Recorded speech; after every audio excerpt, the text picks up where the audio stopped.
Hello guys, welcome to our YouTube channel only UP triple SC. कैसे हैं आप लोग? आई होप आप लोग बहुत अच्छे होंगे। तो चलिए शुरू करते हैं आज का लेक्चर। और लेक्चर को शुरू करने से पहले आपसे रिक्वेस्ट है, अगर आपने चैनल को सब्सक्राइब नहीं किया है तो कर दीजिएगा और नोटिफिकेशन बेल भी हिट कर दीजिएगा, जिससे आने वाली वीडियो को नोटिफिकेशन आपको समय पर मिल पाएँ। तो चलिए शुरू करते हैं आज का लेक्चर। फर्स्ट क्वेश्चन है, निम्नलिखित में से किसे मृतकों का टीला नाम से जाना जाता है? ऑप्शन ए है हड़प्पा, ऑप्शन बी है मोहनजोदड़ो, ऑप्शन सी है कालीबंगा एंड ऑप्शन डी है बनवाली। तो इसका सही आंसर क्या है? तो इसका सही आंसर है ऑप्शन बी, मोहनजोदड़ो। मोहनजोदड़ो मृतकों का टीला जो है, इसे मोहनजोदड़ो के नाम से जाना जाता है। इसे आप लोग नोट डाउन कर लीजिएगा।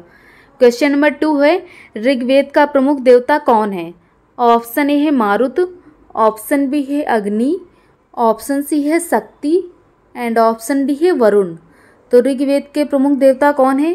तो इसका सही आंसर क्या है? तो इसका सही आंसर है ऑप्शन बी, अग्नि। ऋग्वेद के जो प्रमुख देवता हैं इनका नाम अग्नि है। और ऋग्वेद में कितने मंडल हैं?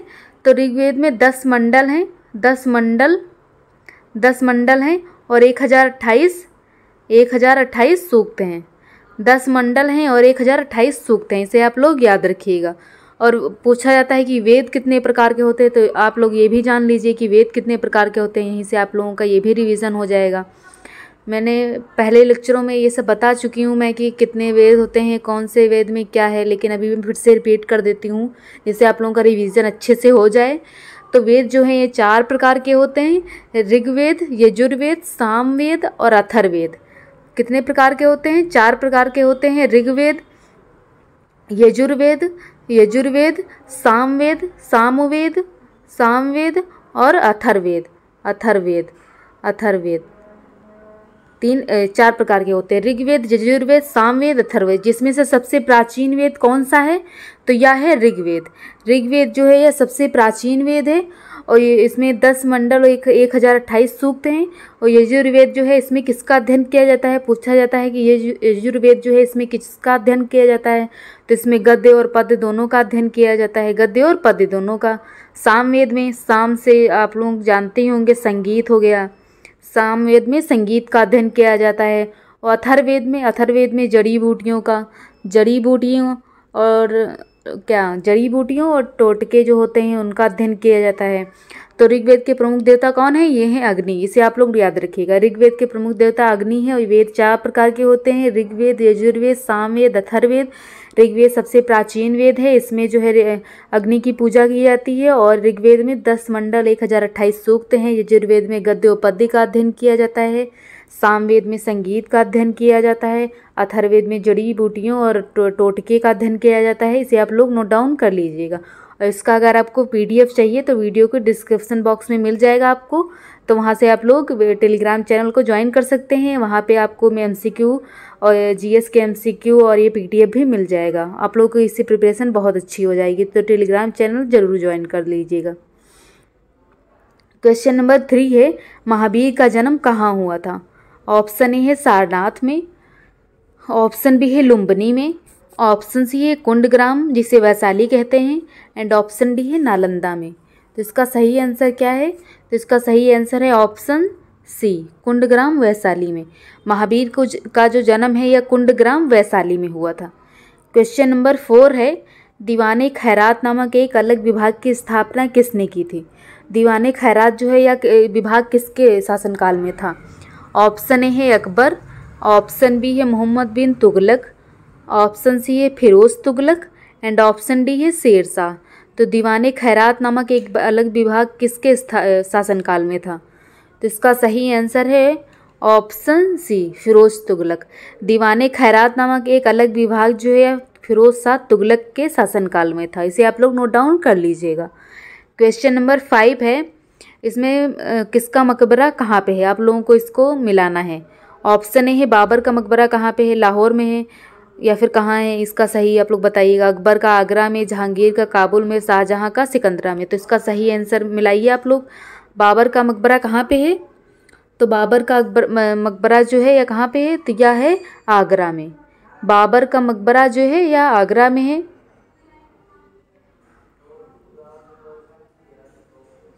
और अकबर का मकबरा कहाँ है, तो यह है सिकंदरा में, और जहांगीर का यह है लाहौर में, और शाहजहाँ का आगरा में। तो ये थर्ड ऑप्शन इसका सही आंसर है। तो इससे आप लोग लगा लीजिएगा कि बाबर का जो मकबरा है या काबुल में है, और अकबर का जो है या सिकंदरा में है, जहांगीर का मकबरा जो है लाहौर में है, और शाहजहाँ का मकबरा जो है कहाँ पे है, या है आगरा में। इसे आप लोग नोट डाउन कर लीजिएगा, बहुत इंपॉर्टेंट क्वेश्चन है। मकबरा तो पूछे जाते हैं, तो ये तो इम्पॉर्टेंट है और आपको याद भी होना चाहिए। और जिसमें से अकबर, जहांगीर, शाहजहाँ, बाबर, ये तो बहुत ही इम्पॉर्टेंट क्वेश्चन है जो हमेशा पूछे जाते हैं, तो आप लोगों को पता होने चाहिए। क्वेश्चन नंबर 6 है, वह अंग्रेज जिसने सम्राट जहांगीर के दरबार में आकर भेंट किया। ऑप्शन ए है sir Thomas Roe, option B है राल्टा बिथ, ऑप्शन सी है सर जोंड, एंड ऑप्शन डी है सर जॉन सोर। तो वह अंग्रेज जिसने सम्राट जहांगीर के दरबार में आकर भेंट की थी, तो किसने आकर भेंट की थी, तो या थे ऑप्शन, आप लोग कमेंट करके बताइएगा। इसका सही आंसर है सर थॉमस रो। सर थॉमस रो जो थे, ये इन्होंने जहांगीर के दरबार में आकर जहांगीर से भेंट की थी, या एक अंग्रेज थे। क्वेश्चन नंबर 7 है, अवध के अंतिम नवाब थे। ऑप्शन है सिराजुद्दौला, ऑप्शन बी है आसिफुद्दौला, ऑप्शन सी है Wajid Ali Shah, and option D है गूंगे नवाब। गूंगे नवाब ये कैसा नाम है, इसका सही आंसर बताइएगा आप लोग। अवध के अंतिम नवाब कौन थे, तो इसका सही आंसर है ऑप्शन सी, अवध के अंतिम नवाब कौन थे। क्वेश्चन नंबर 8 है, मेरे शरीर पर पड़ी एक एक लाठी की चोट ब्रिटिश साम्राज्य के ताबूत की एक एक कील सिद्ध होगी। किस नेता ने यह कहा था। ऑप्शन ए है बीजी तिलक, ऑप्शन बी है लाला लाजपत राय, ऑप्शन सी है Bipin Chandra Pal, and option D है अरविंद घोष। तो इसका सही आंसर है ऑप्शन बी, लाला लाजपत राय। लाला लाजपत राय है जो थे, इन्होंने कहा था कि मेरे शरीर पर एक एक लाठी की चोट ब्रिटिश साम्राज्य के ताबूत की एक एक कील सिद्ध होगी। तो वह थे लाला लाजपत राय, आप लोग नोट डाउन कर लीजिएगा।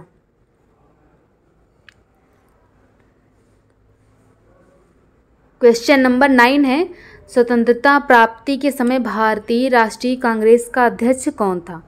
ऑप्शन ए है पंडित जवाहरलाल नेहरू, ऑप्शन बी है सरदार वल्लभ भाई पटेल, ऑप्शन सी है Pattabhi Sitaramayya, and option D है जेबी कृपलानी। तो जब देश को स्वतंत्रता मिली थी तो इस टाइम राष्ट्रीय कांग्रेस का अध्यक्ष कौन था, तो वह थे ऑप्शन डी, जेबी कृपलानी। जेबी कृपलानी जो है राष्ट्रीय कांग्रेस के अध्यक्ष थे जब इंडिया को फ्रीडम मिली थी। क्वेश्चन नंबर 10 है, कर्जन ने भारत का विभाजन कब किया। ऑप्शन ए है 1905 में, ऑप्शन बी है 1901 में, ऑप्शन सी है 1919 में, एंड ऑप्शन डी है 1947 में। तो कर्जन ने जो है भारत का विभाजन कब किया था, तो यह किया था 1905 ईस्वी में। कर्जन ने भारत का विभाजन 1905 में किया था, इसे आप लोग याद रखिएगा। क्वेश्चन नंबर 11 है, पाक जल संधि को किस देश से अलग करती है। पाक जल संधि जो है भारत को किस देश से अलग करती है, तो पाक से आप लोग ये मत सोचिएगा कि पाकिस्तान होगा इसमें, तो इसमें पाक जल संधि जो है या भारत और इंडिया को, भारत और श्रीलंका को, ऑप्शन डी इसका सही आंसर है। पाक जल संधि जो है भारत और श्रीलंका को आपस में अलग करती है, इसे आप लोग नोट डाउन कर लीजिएगा। अगर आपको इस वीडियो का PDF चाहिए तो वीडियो के डिस्क्रिप्शन बॉक्स में आपको मिल जाएगा, वहाँ से आप लोग टेलीग्राम ज्वाइन कर सकते हैं, और वहाँ पे आपको MCQ भी कराए जाते हैं और इसका PDF भी मिल जाएगा, तो आपकी प्रिपरेशन और अच्छे से हो जाएगी। तो आप लोग ज़रूर से ज़रूर ज्वाइन कर लीजिएगा, और अगर वीडियो पसंद आ रही हो तो चैनल को सब्सक्राइब करना मत भूलिएगा। क्वेश्चन नंबर 12 है, उज्जैन किस नदी के तट पर स्थित है।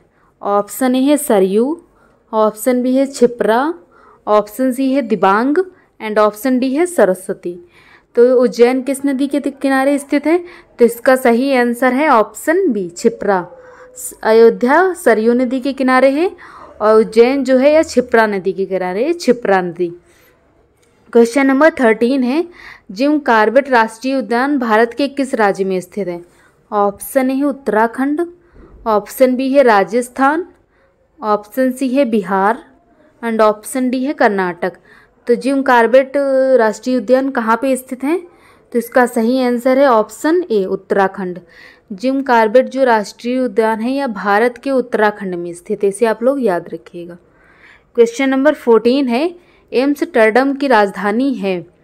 ऑप्शन ए है यूनाइटेड अरब अमीरात, ऑप्शन बी है नीदरलैंड्स, ऑप्शन सी है दक्षिण कोरिया एंड ऑप्शन डी है इटली। तो एम्स्टर्डम की राजधानी कौन सी है?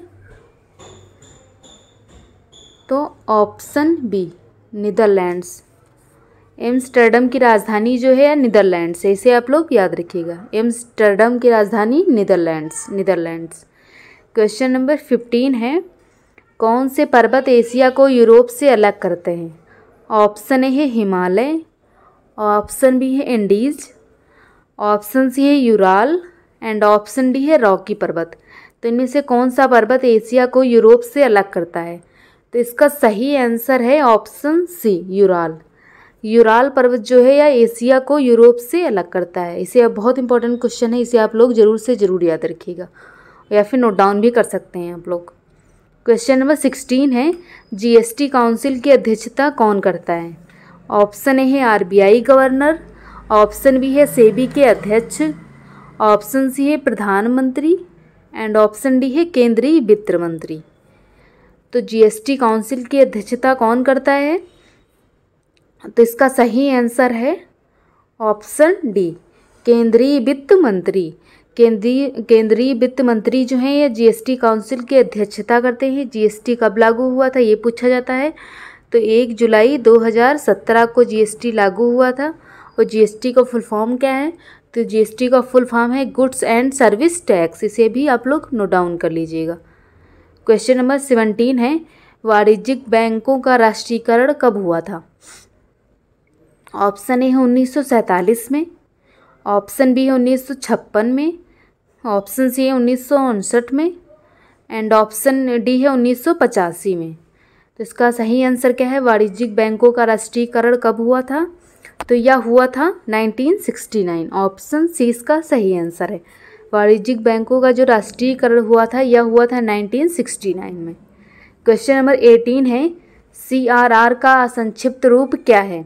ऑप्शन ए है नगद वापसी अनुपात, ऑप्शन बी है नगद आरक्षित अनुपात, ऑप्शन सी है नगद राजस्व अनुपात एंड ऑप्शन डी है नगद वापसी आरक्षित।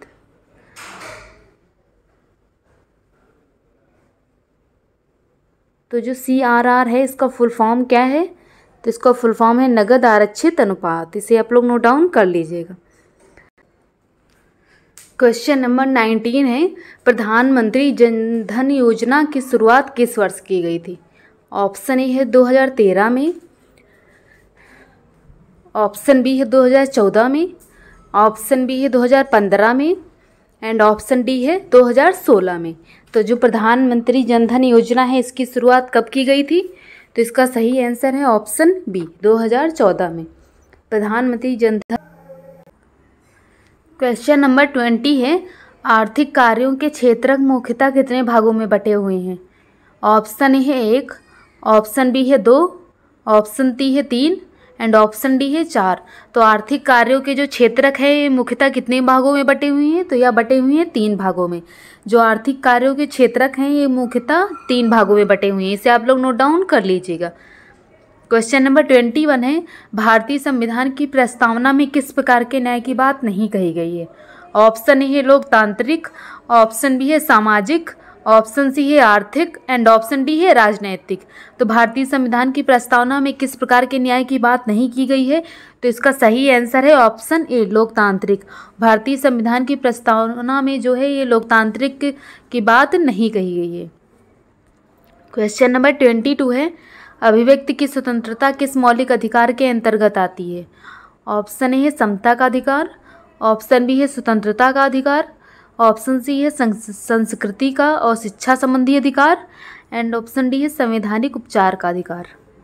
तो क्वेश्चन नंबर 22 का सही आंसर है ऑप्शन बी स्वतंत्रता का अधिकार अभिव्यक्ति की स्वतंत्रता के अंतर्गत आता है। क्वेश्चन नंबर 23 है, निम्नलिखित में से कौन से भारतीय संसद के संगठक हैं? ऑप्शन ए है राष्ट्रपति, ऑप्शन बी है राज्यसभा, ऑप्शन सी है लोकसभा। तो इनमें से कौन सा भारतीय संसद के संगठक हैं? तो इसका सही आंसर है ऑप्शन डी, तीनों। राष्ट्रपति, राज्यसभा और लोकसभा तीनों ही भारतीय संसद के संगठक हैं। इसे आप लोग नोट डाउन कर लीजिएगा। क्वेश्चन नंबर 24 है, भारत में उच्च न्यायालय की मुख्य न्यायाधीश बनने वाली प्रथम महिला कौन थी? ऑप्शन ए है रूमा पाल, ऑप्शन बी है फातिमा बीबी, ऑप्शन सी है लीला सेठ एंड ऑप्शन डी है सैयदा ताहिरा। तो क्वेश्चन नंबर 24 का सही आंसर है ऑप्शन सी, लीला सेठ। लीला सेठ जो है ये भारतीय उच्च न्यायालय की प्रमुख मुख्य न्यायाधीश बनने वाली पहली महिला थी, लीला सेठ। क्वेश्चन नंबर 25 है, किसी राज्य के राज्यपाल के रूप में नियुक्त के लिए भारत के संविधान द्वारा निर्धारित न्यूनतम आयु होनी चाहिए। राज्यपाल के लिए न्यूनतम आयु कितनी होनी चाहिए? इंपॉर्टेंट क्वेश्चन है। तो इसका सही आंसर है ऑप्शन डी, 35 साल। 35 साल राज्यपाल के लिए भी होनी चाहिए और 35 साल राष्ट्रपति के लिए भी होनी चाहिए और 25 साल लोकसभा के लिए होती है और 30 साल राज्यसभा के लिए होती है। इसे भी आप लोग याद रखिएगा।